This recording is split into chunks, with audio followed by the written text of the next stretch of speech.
Okay, so let's look at this example here. So we're given a graph of f of x.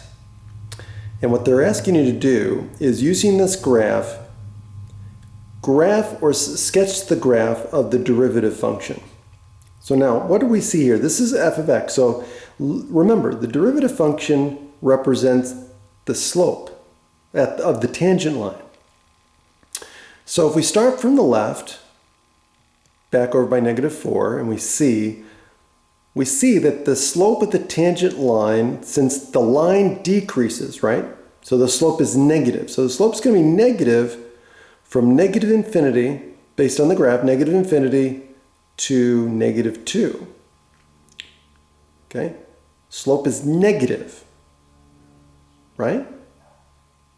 And then at -2, the slope changes to positive. So at 2, it's going to be horizontal, which means the slope is going to be 0. Okay?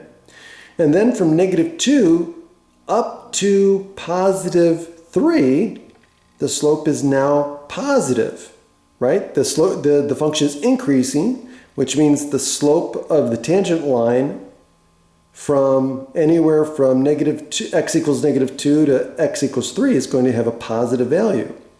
And then at 3, the slope is again going to be 0, and then it's going to go back negative.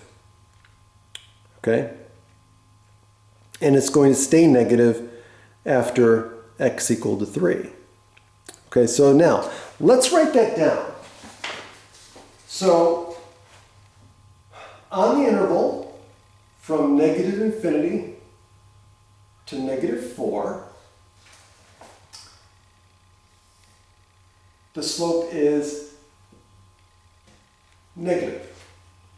And then at x equals -4, the slope is 0. And then from -4, oh, hold on a second, no. -2. Sorry, I looked that wrong. -2. -2. Okay, and then from -2 to 3, the slope is positive.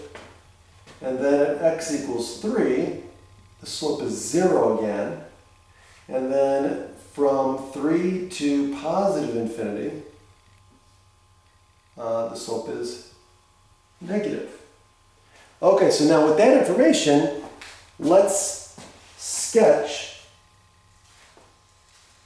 the graph of the derivative function. So now, we know, let me just, 1, 2, 3, 1, 2, 3.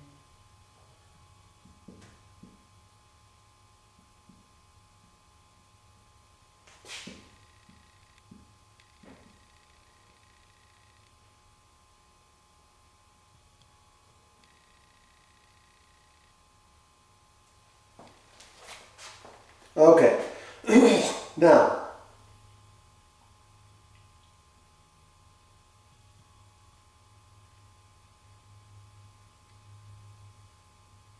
here's what we're going to do.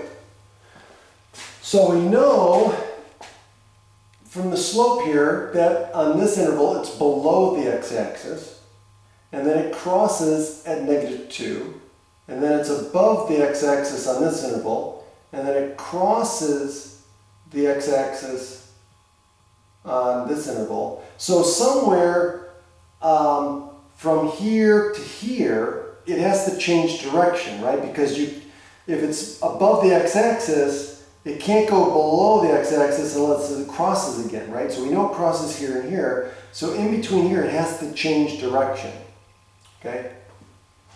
So it's negative, so we're above, so from here to -2, it's below, so it's doing something like this, right? And then it crosses back over here at 3, so it's got to be doing something like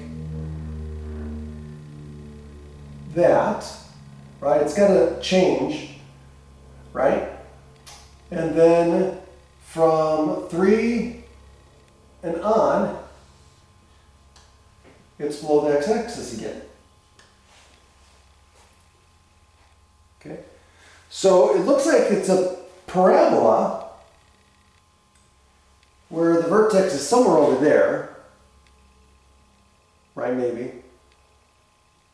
But notice how I was able to sketch the graph just based on the slopes, okay? Now, I can get more information later on. We're going to add more tools to our toolbox to find more specific points to graph these. But at this point, this is perfectly fine because all we wanted to do was sketch the graph using the function. And that's all we have to work with right now. But again, later on, we're going to add more tools to our toolbox to get even a better graph, a more detailed graph, or a more accurate graph than what we were able to do today. Have a great day.